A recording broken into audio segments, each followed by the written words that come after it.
All right, dearly beloved, we have gathered here today to break free from the social media matrix so life can be more full of fun, flow, freedom, and all the good things that we're looking for as creators, as entrepreneurs. And my intentions today are just to inspire you and show you a different way than what so many people inside of the online business world have been taught around having to be on social media in order to stay relevant in your work, in order to make money, get clients, market, etc.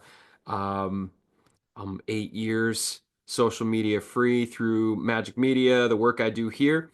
Little disclaimer, I launched a business with a good friend of mine last year called Play Chi Ball at playchiball.com. It's a really fast, fun handball game with a wicker ball, and he's been on social media for a long time. So that particular business has a social media channel. We've been posting a daily Chi Ball video since we launched in September, and the videos are very fun. We just launched a hip hop video the other day, and our following is like 342 people, mostly just people who have played with us out in the world, uh, which is just more proof that social media is a rigged game. It's really hard to get organic follows. And so, unless you are pouring a bunch of money into social media and playing the ad spend game, it's just kind of a losing game. So, today, we're going to take back your time, your attention, and your power. But one question I always love to ask is, why do you wish to escape from social media? Share in the chat. Why do you want to get off? What are your intentions for wanting to break free? Because the why is not big enough. You're not going to do anything differently. Um, and so many people I hear are just like, it is draining. It's not fun. It's divisive. It feels draining and terrible when you're on there. It's a time suck. Everything is fake. Yeah, I mean, with AI in the last couple years here, it's like I was listening to a podcast the other day, and like it might be 70 to 80% of what we're communicating with on social media could just be bots. So that's fun. We got that going for us now. It's definitely not how we're creating human connections anymore. So, and another question that I always enjoy asking everybody that comes to this workshop is on a scale of 1 to 10, how much do you enjoy being on social media? 10 being you love it, you couldn't imagine life without it, and 1 being you absolutely despise every moment you spend on the platform. So on a scale of 1 to 10, Julie says a 4. I would say 4 out of 10 is the average. I've done this workshop.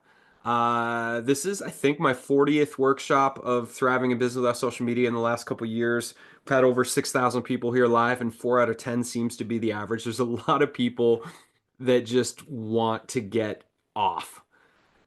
Teresa, a 1 out of 10. My worst nightmare, inducing student found out about my class on Facebook, got off at that point. Yeah, way to go. It's nice to get off the algorithm. Um, so this is just a little formula to figure out, is it worth your time and energy to remain on social media? Because I'm not going to be here today and tell you you have to get off. You don't have to do anything. You could stay if it's working. If it's one of your revenue generators, then by all means, stick it out and keep doing what you're doing. But also embrace some of these other strategies that we're going to be talking about today. So think about how much money on a monthly basis can you directly know that you made on social media through your posts, through conversations, direct messages, your networking, etc. How much money do you think you make on social media? Don't worry if the number is zero. The majority of people that come to this workshop are like a $0 gain on their on money made on social media, and then divide that by the hours that you think you spent on a monthly basis doing social media. So that would be posting, commenting, scrolling mindlessly when you get stuck in the scroll. Those are hours where you're DMing people, responding to people, commenting on other people's things so that you can do that thing where if you just comment on this influencer's post enough, then eventually they'll notice you and they'll want to do business with you, which rarely works. So think about how many hours on social media. The average person that comes to this workshop is doing at least 10 hours a week of scrolling and posting and commenting and sharing. Um, so whatever that is. But let's just pretend you're making $1,000 a month, which is okay. And you're doing 40 hours a month of time on social media, which is a lot of time when you think about it. That's 10 hours a week. You could be doing other things in those 10 hours a week. So imagine you got that time, you got the money and the time. That's a $25 an hour job that you are working. And so my encouragement for folks is that if you're not making at least $100 return on your investment of time in, then you're wasting your time. You should either have somebody else do that work for you, or you should choose two of these other strategies that we're going to be getting into soon. So for me, I wanted to leave social media for 3 years before I finally left social media 8 years ago. I started a group on Facebook called Evacuate Facebook, and I was feeling at the time all the things that most people are noticing nowadays. The reasons why I left were rather than connect us, it divides us. I mean, I saw that 8 years ago, and you look at the internet now, and it's a war zone. It's not a fun place to hang out. Rather than being inspired, we have more anxiety than ever before. And I think social media is one of the big reasons for all this anxiety. Rather than building friendships, like true relationships, we get followers. It's a very weird thing when you really look at the relationship dynamics that we're trying to play out on social media. Rather than creating more connection, we have more loneliness. People feel disconnected from their friends and family because there's this illusion of connection. When we see people's pictures and videos, we feel like we know what they're up to, but we're actually empty on the inside because we're not getting together in person like we used to. And rather than feeling safe to share our thoughts, we censor them. Nowadays, our thoughts are being censored for us. Thank you very much. And so it's not really a safe space for exploration and conversation for people to really like find and discover each other based on our interests, based on our commonalities, based on our shared humanity. Instead, it's just dividing us. And rather than becoming more free, which is, I think, the reason so many of us want to work online and become entrepreneurs, is for freedom. But what happens is we get addicted to our devices. And so these were all the reasons that were floating and swirling through my mind for several years before I finally got off. And then I had a final straw moment. My son was born in 2016. A few months after he was born, we also launched training called the Great E-Course Adventure. This was the first time in my career, 21 years this year, of creating magic on the internet, that I felt like my inner artist and my inner entrepreneur had like, they finally merged. And I was finally creating things that felt like I could honor my whole self. So it was a really beautiful time in my life. I had two business partners that were best buddies of mine. We were having a lot of fun. We were making a lot of magic on the internet. And I was sitting up on a mountain. I went for a hike with my dog, sitting up on the mountain. I'm watching the sunset. And I was reflecting on all this newness in this new chapter I was in. And then all of a sudden, I caught myself thinking in Facebook speak. I was pre-planning the post I was going to share when I got back to my house about the moment I was in, and therefore I left the moment. And it was in that moment that I felt like the technology octopus tentacles had reached inside of my reality and they were stealing my moment. My moment was no longer mine anymore. Instead, it was Mark Zuckerberg's. And that was like my final straw of like, my brain's been hijacked. This is not mine anymore. I am literally pre-planning what I'm going to tell the world about this precious moment that I'm having right now. And it felt completely invasive of everything that I hold sacred. And so I went home, I told my wife, I'm getting off social, and I deleted my accounts the next day, cold turkey, which was very, very scary for me because my whole business for the previous 10 years was built on posting daily on Facebook. It was literally the only marketing strategy I had. And we just launched this new branch of our business. It was a very expensive project. It took a lot of work. It was a 9-month build to build this training that we were doing. And I left it cold turkey. My business partner at the time was very understandable. He was just like, I don't blame you. I don't want to be on here either. Uh, and it was a reality check for me. So what I did when I left is I realized I'd forgotten how to foster real relationships in the real world, and that became my mission was to really just focus on how do I build relationships? How do I create a village around me, around my family, around my business? How do I run my business as if it was a village? And that became the exploration. I accidentally started a men's group called Man Ventures, and we met for 6.5 years every Tuesday. Whatever guy showed up, chose what adventures we would have the following week. Couldn't do the same thing 2 weeks in a row, and we had some of the most incredible experiences I've ever had in my entire life. When men had a baby coming, we would go to their home, we would chop all of their firewood for them, we would help them clean their homes, like we would do these work parties, these barn raising parties, basically like the good old days. uh, my wife also started a women's group, which she's run for 9 years now for our local community. 800 moms joined this community, and they would do meal shares or meal trains when a mom or family had a baby. If there was a death in the community, they would bring food to that family for a month. They would do these hampers at Christmas time, and like we just really leaned in to building community here. Now, remember, I work on the internet, so I still had to figure out that whole thing. But what I was learning over the last 8 years of being off social media and building real relationships in the real world in my community where I live was all of that translates directly into how I can market, how I can grow, and share my work with the world. And that's what I want to share with all of you today is that you don't have to be on social media. What we need to do is find a handful of leverageable relationships that feel great, that have reciprocity in them. And with a handful of relationships and the right business model, you can grow your business to sustain your livelihood, period. So that's what we're here to do. Um, in the 8 years of leaving, what I've come to learn and appreciate is the world doesn't need more social media platforms. We don't need another tech platform. What we need is more social connection. We need people getting together. We need people having honest, inspiring conversations and figuring out where our synergy points are. How can we cross pollinate? How do we work together so that the rising tide lifts all of our boats? So, one question I always love to ask is you think about the time you're putting into social media. It's a lot of hours. Average person is probably 10 to 15 hours a week spending on social media, content creation, thinking about content, responding, posting, etc. So, imagine you took those 10 to 15 hours a week back.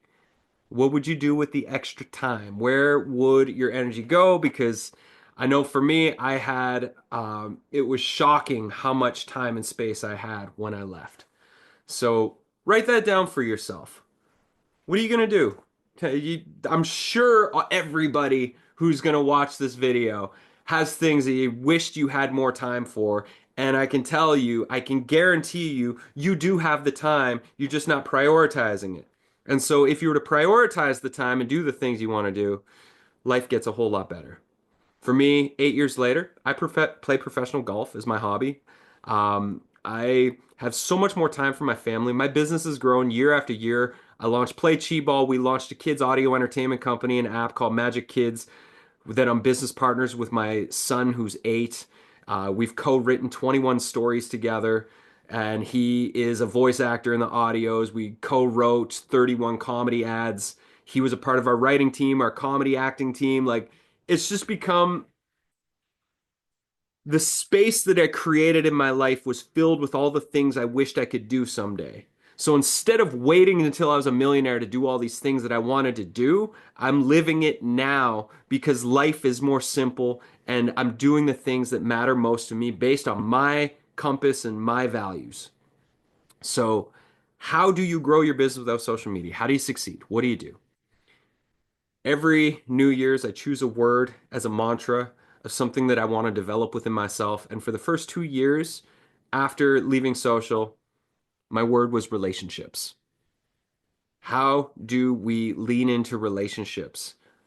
And that's what we're now going to get into. So, this is the fast, furious version of the workshop where there's going to be my hope is you have 1 to 3 light bulbs out of these 19 strategies we're going to go through that you can really lean into and make your own.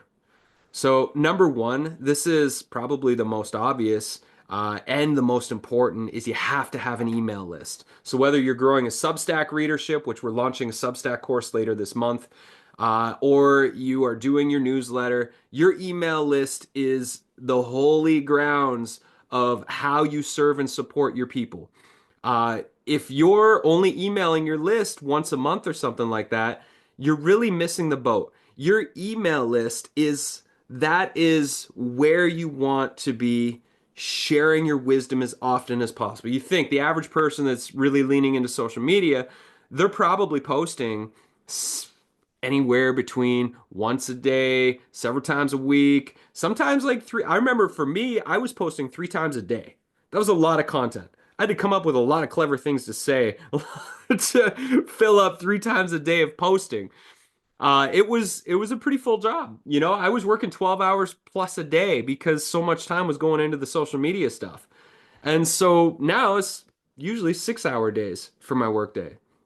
And I'm making more money than I used to make back when I was doing all that social media. So your email list, if right now you email once a week, what would it feel like to email twice a week? If you're emailing once a month, what would it feel like to email weekly?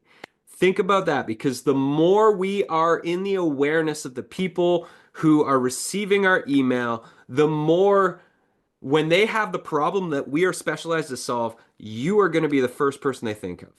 And so we want to provide as much value to them as we possibly can so that they can count on us. We have a couple email marketing related courses in my course library. I'll just share that link in the chat in case you want to take a peek. The one is called Email Alchemy, and the other one is a storytelling related course. Highly recommend if you are looking to increase and improve your email game. These are two amazing courses. I'll share the link in the chat in a minute. Um, so email marketing, whatever you're doing now, double down and do it more. It's such an important part of your marketing game uh, to really just honor and serve the people who are waiting for you, who want to be inspired by you, because they're there, they're waiting. Uh, I'm curious, how if you those of you that are here, how often do you email your list? Is it once a week? Is it Is it more? Is it less? Whatever it is, do more of it. 1 time a month. Okay, Michelle, that's going to be like one of your big pieces is loving up your email list like on the weekly. And if you don't know what to say, tell a story. That's one of the workshops that I have is around creating 12 stories that you deliver over the course of 12 weeks. It's such a powerful way to connect with people. Use your life stories. Use the stories of those that you've worked and served. Use those stories as a way to inspire your audience. Stories are powerful. Next, a signature workshop.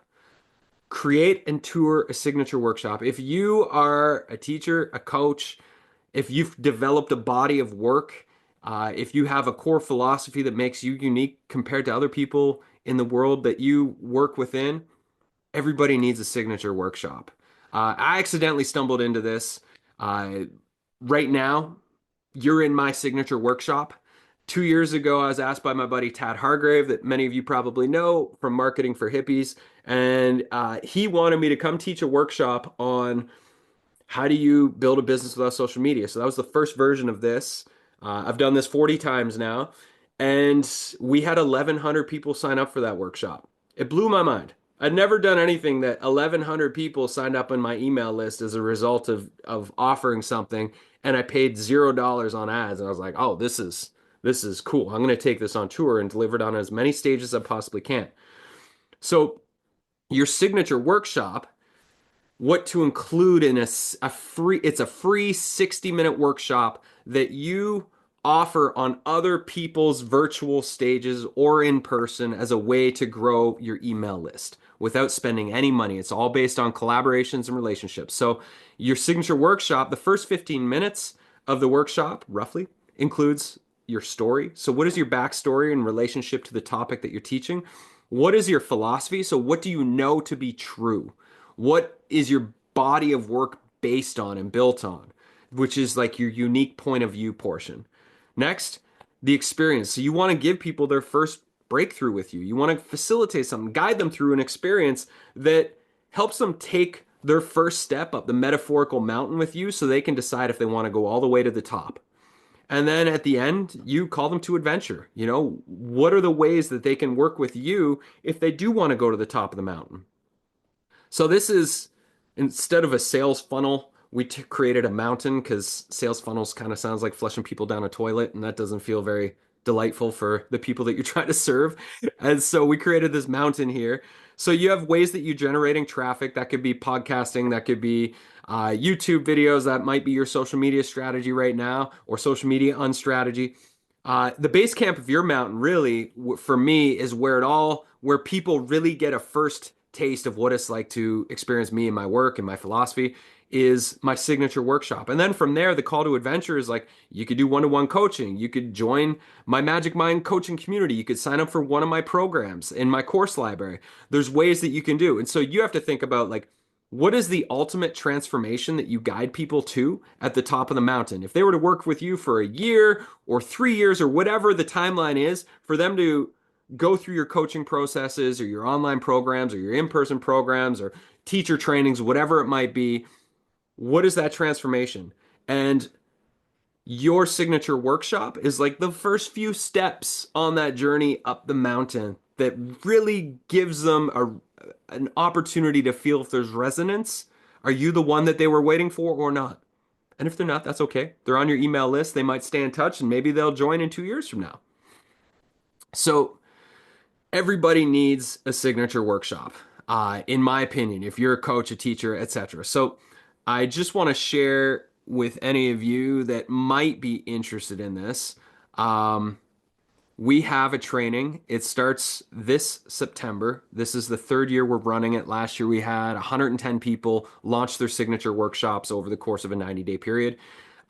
This is the training. We do an early bird pricing. So the price goes up by $100 a month. So if you want to save money and you stay to the end of the workshop, I'll give you an extra $100 off the current price that we have. Tad Hargrave from Marketing for Hippies and I co-facilitate this training. And it guides you through the whole process of coming up with your topic, designing your workshop, getting feedback on your topic, getting feedback on your slides. How do you make it creative? As you can see, the slides that I have for this one, they're all custom. I made them not from a template, but from my imagination. How do you get your landing pages, email copy? How do you pitch people? How do you develop your hub list of all the people you're going to reach out to? Because we had in our Magic Mind, my online community membership, Cynthia from Mindful Creative Muse was just sharing yesterday. She's gone all in on the signature workshop training. She's grown her email list by 1,500 new people this year. She has a ton of workshops coming up. Like she's going through massive growth just from this one strategy. It's the simplest, most scalable strategy. So you're going to learn how to like reach out to people, how to schedule them, how to build a media page so that when somebody says, yes, I want to do a workshop, I want to host your workshop, you can build your media page, landing page templates, email templates so that it takes you very little time to streamline and scale this particular marketing strategy. So all the details are on this page. This is the commercial break part of the session here. So there is the details, and there'll be $100 off coupon that you can check out at the end of the workshop once I share that. So we can share any questions in the Q&A section if anybody has any questions about that. And now back to our strategy. Okay, so licensing is the third strategy. This is something I don't hear anybody talk about. I'm the only guy I've ever actually heard talk about this particular strategy. Before I started business coaching, I taught meditation. I taught 500 plus meditation workshops. I did retreats around the world in Peru and Mexico, Hawaii, West Coast of Canada, down in Arizona, and and then I produced a world-class audio library. How do I know it was world-class? Because world-class platforms started to license it. I quickly rose to the top of Mindvalley's Omvana app. For 6 years straight, I was their number one meditation guide. They ended up acquiring all of my meditations. I've made $500,000+ of passive income from those meditations through 9 different platforms that I've licensed to. All of that is passive income. I've reached millions and millions of people without ever lifting my pinky finger to market them. Literally just create them in a really professional, high quality, and then license them to platforms. Magic Kids, our audio entertainment platform, we also have a licensing model. We are licensing our audio stories and our music libraries and our kids' meditations to other apps and platforms, which my guess over the next year with all these contracts that we've been signing will probably generate multiple 6 figures of purely passive income while we build out our app subscribers. So if you have a body of work, if you have an audio library or you're creating an audio library, you can license non-exclusively to all these platforms and still sell those assets on your own platform. I in the course library that I shared earlier last week, 2 weeks ago, I taught a workshop on 7 partnership strategies, and we went deep into the licensing strategy piece. So I also have a course called The Business of Transformation that gives you access to all of our templates and 100+ audio meditation platforms that you can license to. You can also license if you've create a really professional online training and maybe there's like accrediting bodies, governing bodies in your particular niche or field. You could license that to be a part of their teacher trainings or a part of their accreditation system. And you can make a lot of money doing that. And you can license the same asset on multiple platforms. My business of transformation training, which is specifically for certified meditation teachers, breathwork teachers, yoga teachers, etc., that training I'm now working on multiple licensing partnerships where that training lives inside of the teacher training so that when a certified teacher goes through a program at a particular online school, they get access to the business of meditate or the business of transformation training, and that would be a $30,000 to $50,000 per year revenue stream for me for them to just access that. So there's lots you can do in the realm of licensing. Here's a bunch of the platforms I'm on. If you want to check out my meditation library, it's at bradleymorrismeditations.com. Okay, so next up, guest appearances. This is obvious, but we need to be clever in our strategy because I have done a lot of podcasts over the years, and I can tell you podcasts have not grown my email list very much at all. And the reason is people are passive when they're listening to podcasts. Podcasts are fun. It's great to show up and just be asked questions and tell some stories, but rarely does it lead to actual growth of your email list, which is a really important metric for you when you're trying to grow your business. And the reason is people are passive. They're driving, they're washing dishes, they're out for a walk. And so they typically have a particular person whose podcast they love listening to, and then the podcast ends and they go on to the next podcast. And when you say your website, what you have on offer, they don't usually go to the stop what they're doing, go over back to their phone wherever their phone's sitting, look up your website and find your things. It just doesn't happen often. One example is last year I had an interview on the $100 MBA, popular podcast. We had 120,000 downloads in the first week. I was like, this is good. This is going to be good for business. And my email list that week grew by 20 people. And I was like, how is that even possible? It was a good podcast. Like the comments were awesome, but it just didn't grow the email list. Same audience. 2 weeks later, I taught my signature workshop to, and my email list grew by 500 or 600 people. Complete difference. Why? Because it's a live experience with me. There's a really specific outcome for them, and they're coming to my landing page through the leader of their community to sign up for that workshop. And so I collect those email addresses. Such a better strategy. So when I now reach out to podcast hosts, I ask them about my signature workshop first. So I pitch my signature workshop, and if they say yes, then I say, great. How about we do the podcast a couple weeks first so they get my vibe, and then we promote in that the free workshop coming up in 2 weeks, and then they promote the workshop as well. And if they say no, then be like, cool, what do you want to talk about this topic on your podcast? And usually they'll say yes. So that's my strategy. Like, but I grew my meditation audience back in the day by doing guest blogging. There's a lot of big guest blog platforms that you can submit. If you love to write and you write all the time, then you should be, one, getting a Substack or something like that. But two, you should be submitting those articles to a bunch of big platforms because that can really help you grow your audience too. Next, profit sharing. So, years ago, Majik Media is also a creative agency. We've built 20 plus mighty networks. We've done huge video projects, audio projects, marketing, launching. Like we do all the services that a creative agency does. And a bunch of years ago, I got really burnt out from just doing projects for people. We would get paid well, but by the end of a 4 to 6 month sprint of doing a project with somebody that I didn't really have a full stake in the game, I would finish the project and be super burnt out. And so I came up with a new strategy that was based on a revenue share model where my inner entrepreneur could get super fed because I would have an invested interest in the outcome of the thing. So we would charge a retainer for the project, but we would also collect a revenue share for anywhere between 12 months to 3 years. And we would do the heavy lift of the strategy and the build and all the things in the first usually 6 or so months. And then we would slowly pass off all of the things that we built to their team while they learned the new systems and the new platform and the new media and whatever we did.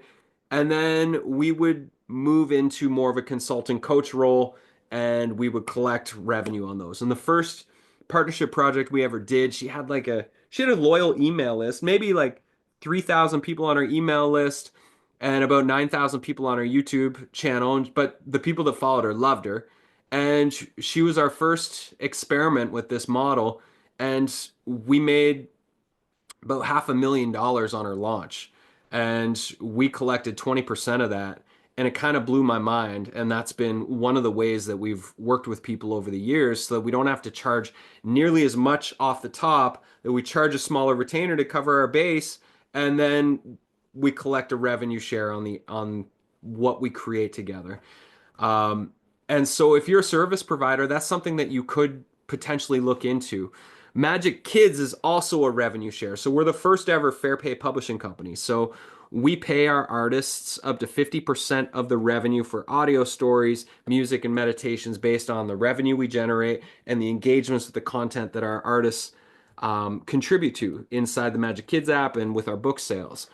And so unlike, Spotify that pays like garbage, we actually give our artists the opportunity to make a living because we're building a marketing engine through our licensing partnerships, and then our artists can get paid uh, as the company grows. And one of our big goals is to help all these artists that are making incredible magic for children to inspire them and empower them is for them to get paid really well. So so they can just keep doing that. So that's one of our models is revenue sharing, and you know we've licensed a bunch of stories, audio stories, but then we have an in-house production team that scores all the music and sound effects, and we've worked with over 100 voice actors. Those voice actors collect royalties. The authors, the illustrators collect voice royalties. Our composers, the musicians we have over 800 songs in our music library. We have kids meditations. We have educators that design curriculum with every story. Everybody gets included into that revenue share. And as the company grows over time, we all win. That's the goal. It's like, how does the rising tide lift all boats? And what our fair pay publishing model has done is we built a world-class platform and audio library without having to pay for each individual asset. The things that we invest in are the audio stories, but we've acquired a lot of other assets that we now have access to license to other platforms and other places, which is great. Next, collaborations. This was a big piece of the partnership workshop last week that we did, which was around the idea of like, you don't have to do this alone. In fact, it's more fun when we do it together. Finding collaboration partners. Think of the people who are in your orbit who you would just love to create a one-off event with, or a one-off workshop, or a retreat. When I used to do my retreats around the world, I always had a collaboration partnership. The Thriving in Business Without Social Media, or sorry, the signature workshop training that I shared earlier, that's a collaboration with Tad Hargrave. He has a big audience. Last year, we had 110 people at 1,000 to 1,200 per person. It was a great revenue stream, and that was a collaboration that we both promoted, we both facilitated within, and both of our audiences were very, very excited about that. So if you can, think about collaborations that you could start to lean into. Write down 3 names that you would love to just have a coffee or tea just to test the waters and see, hey, do you want to do something together? Because that's where things get really fun, is when you can cross-pollinate with people and the magic you make together is different than what you would do if you were just by yourself. My early business partners that are in that phase where we were building the Great E-Course Adventure and Magic Media really started to take off. Um, I didn't have the budget to pay them what they would have charged me. You know, it would have been several $100,000 to hire them for a full year. And so they became revenue share partners, collaborative partners, and we split the pie. So if you need like a media person on your team, and or if you need a design team or something, you could enroll them in a conversation. If you know some talented people that are working crappy jobs they hate, but they have talent and they're looking for freedom, you could present to them an opportunity to partner with you on a vision that you have, as long as you have a clear picture and plan on what you need done, and they could step in and work part-time on that to help you fulfill this vision, and that they could take a revenue share on the other end. So because sometimes artists just need a director, they need that creative visionary to work with in order to channel their skills into a project, and so you don't have to do it alone. Next, affiliate marketing. This was another piece in the partnership workshop last week. Is you create a product or a program, and you get your network to promote it, and you pay them a commission, 10% to 50% commission, depending on what the program is and where you feel comfortable. I usually do 20% commission. And I would much rather pay my friends and colleagues and peers 20% than put 20% of that marketing budget into Mark Zuckerberg's pockets. It feels way better. And when somebody promotes something to their audience and their audience already trusts them, that audience is way more likely to sign up for a program with you than if it comes through cold leads on Facebook.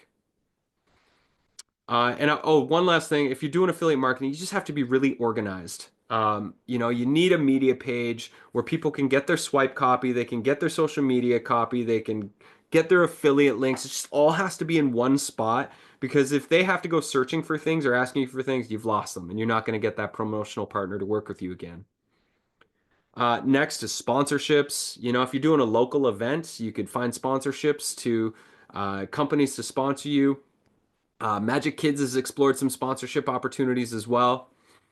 Strategic partnerships. So, um, this is a huge part of Magic Kids' growth strategy. So, one of our strategic partnerships is with Soul Shop, and we have listening mode and learning mode inside of our app, and they do social emotional learning in the school system down in the Bay Area. They're an amazing organization, been at it for 20 years, and they've developed a bunch of audio content that was a perfect fit for us. So originally they asked Magic Media to help them build their own app, but then it became clear that we could actually partner together and they could come under the wing of the Magic Kids app in our learning mode section. And so now they have about 50 schools down in the Bay Area who all those students and teachers now have access to the Magic Kids app, and we collect revenue on every single school program that they sell.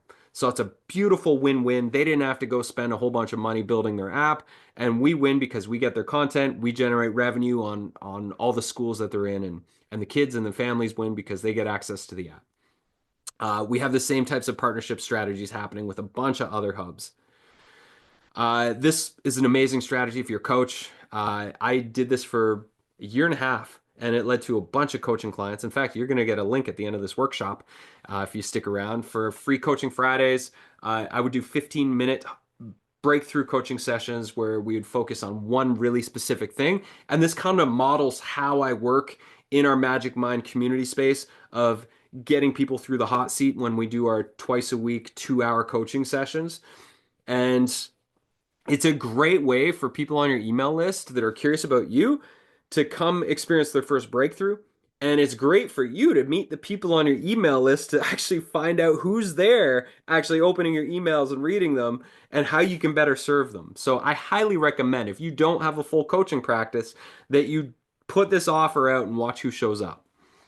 Next, this is one I always forgot, but family and friends. Reach out to them, ask them, hey, this is what I'm doing right now. If you know anybody who's struggling with XYZ, I've got this thing over here, and see if you could drum up some referrals from family and friends. I don't see YouTube. This is the next one. I don't see YouTube as a social media platform. It's more entertainment and education. We did What did we do? 31 comedy ads for Magic Kids last year, and we generated over 2 million views, and probably a third of our traffic from Magic Kids, or a third of our subscriptions were coming through those YouTube videos. So I'll just share one real quick right now because these were, you know, made with my son. Super fun. You can check them all out at magickids.com/comedy at this page, but we have all these fun videos that we did. So I'll just share one. Let's see here. So this one has almost 1 million views. Hello, class! Welcome to Play University!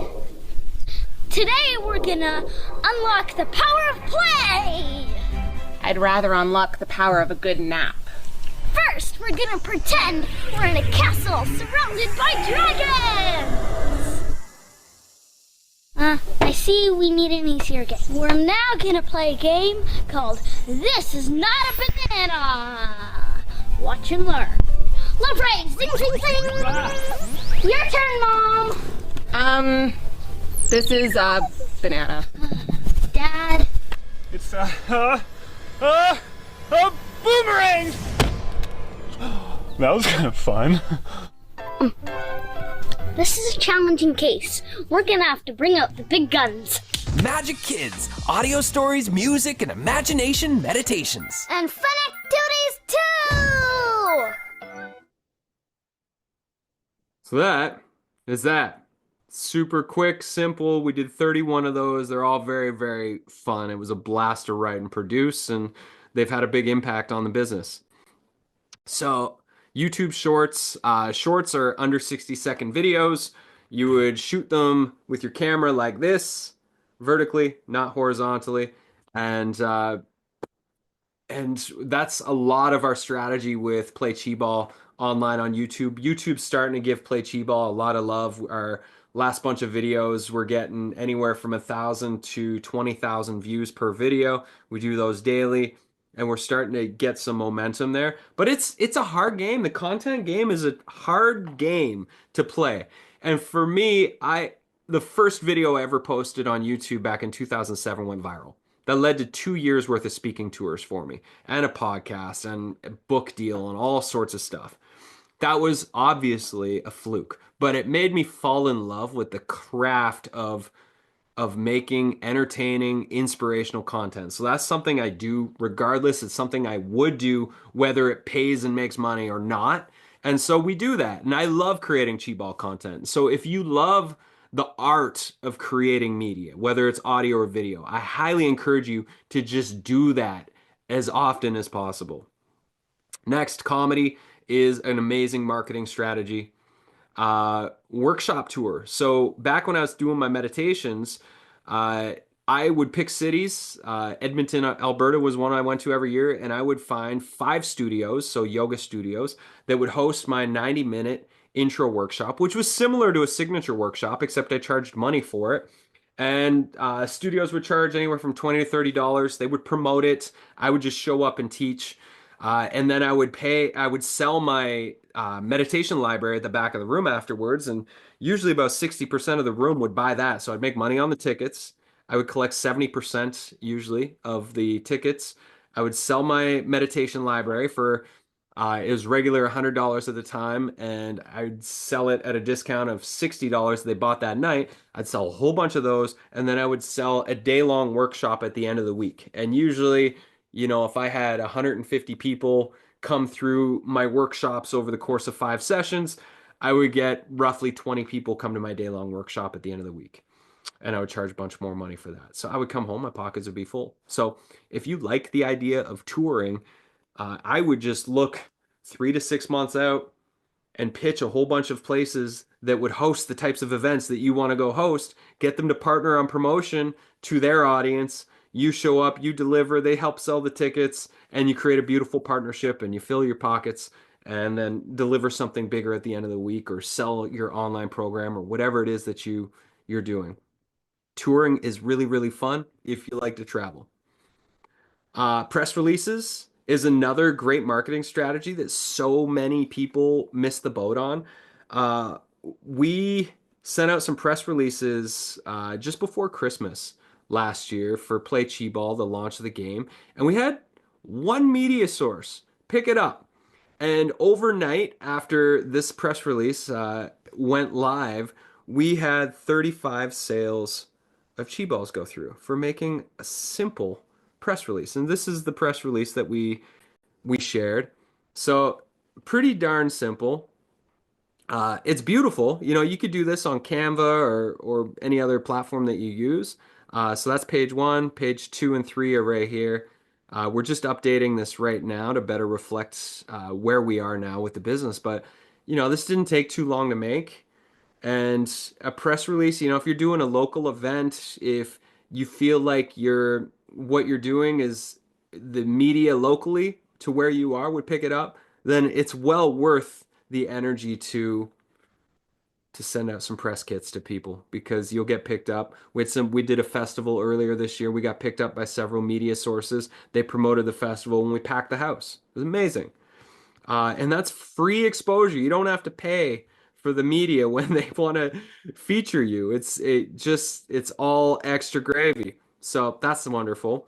And then here's some other basic things. Sell in retail stores if you have products, markets and trade shows. Majority of our books that we sold for Magic Kids happen at markets and trade shows. Think about what you could do locally in your area, local events, local collaborations with other businesses. Generosity marketing is like giving away what you normally sell to organizations you align with. So we gave away 500 books in our first few months of Magic Kids to companies that we loved. We just reached out and we're like, hey, we got all these books. We love you. How many parents do you have on your team who want to ship a box of books to you? And that was actually how we ended up getting to work with the Harmon Brothers on our 31 comedy ads. HarmonBrothers.com, one of the biggest, best comedy ads agencies in the world. They never would have looked at us. We were not at the level that they needed. They only work with companies with over $1 million of revenue. And we ended up building a relationship after 5 conversations with their team. And they gave us a consulting package they never offered before. So it's super cool what you can do when we just open ourselves and we be generous. So now the choice, like social media, it can work. I've seen it work for plenty of people, but for most people, the average person who hate it probably won't work for you if you hate it. So, but if you're gonna do it, have a clear strategy, have a publishing schedule, be disciplined. Like literally, lock your phone after 10 minutes of usage per day. Like you can get programs that won't let you back in, and just do that. Hire a team if you must. You know, you could hire somebody to run your social media and make all your posts for you if you feel like you still want to have a presence there. And that's a pretty low paying job. And make your work art. That way it stands out. And that's what we do at Magic Media is we help you turn your life's work into a work of art. If you like elements of social media, if you like the networking pieces, we use Mighty Networks. We built 20 plus of them. If you need help building a Mighty Network, let us know. And what's great about Mighty Networks is you can sell courses and communities and live stream. You can have your forum. There's so many different business models that you can explore within it.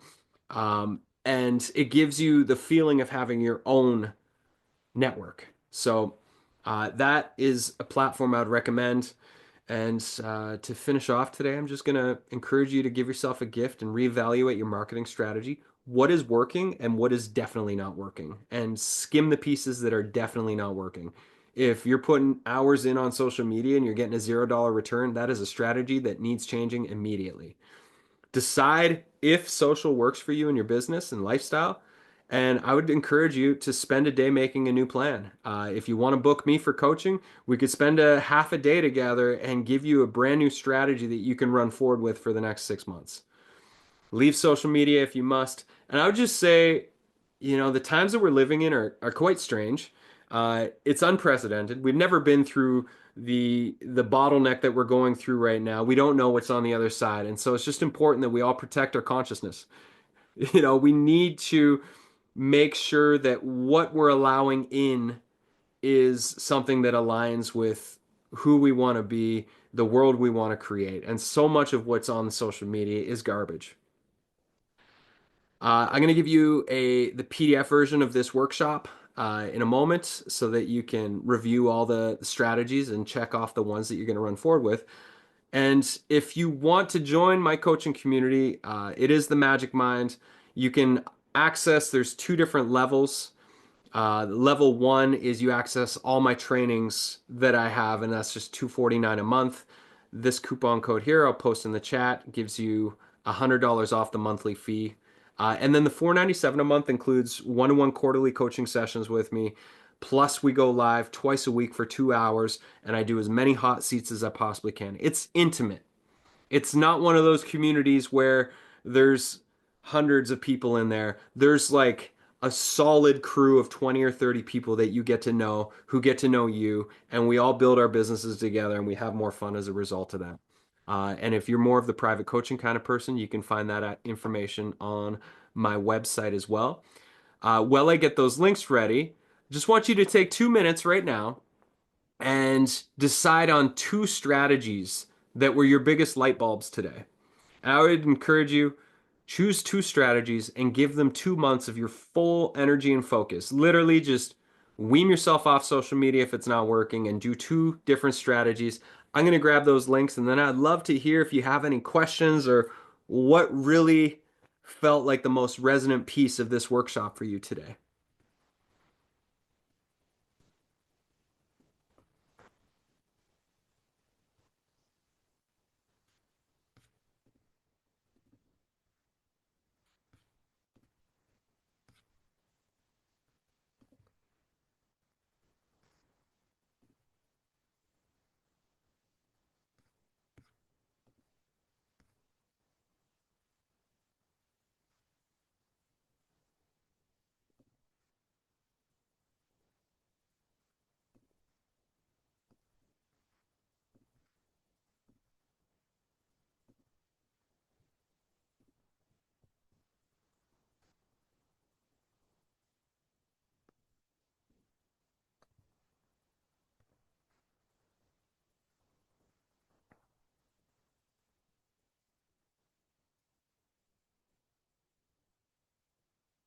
Beautiful. So, Chloe, giving away something to a company you love. Yeah, I mean, it's all about relationships, right? And giving something before you ask for something is a great way to build trust and and some good karma energy. And then the cross-pollinating, I mean, it's so much more fun. So much more fun when you're working with people you really love and respect, and everybody's bringing their gifts to the table. And Michelle, workshop touring and press releases, amazing, amazing. Um, in the chat there are the a bunch of links from today that I mentioned. Feel free to grab those. And I'm just curious, do you have any questions?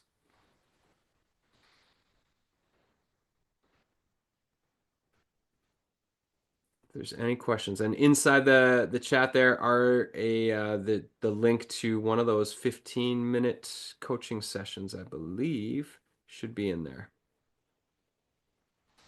And if there's no questions, then we can leave it with you to go forth and apply what you've learned today. I hope it makes a big difference. You don't need social media to build a thriving business and ecosystem. What you do need, though, is a handful of truly aligned relationships that can support you to leverage your life's work and build something beautiful for the world. So that is what we're here to do. Good luck, and I hope to see you again. Thanks for being here.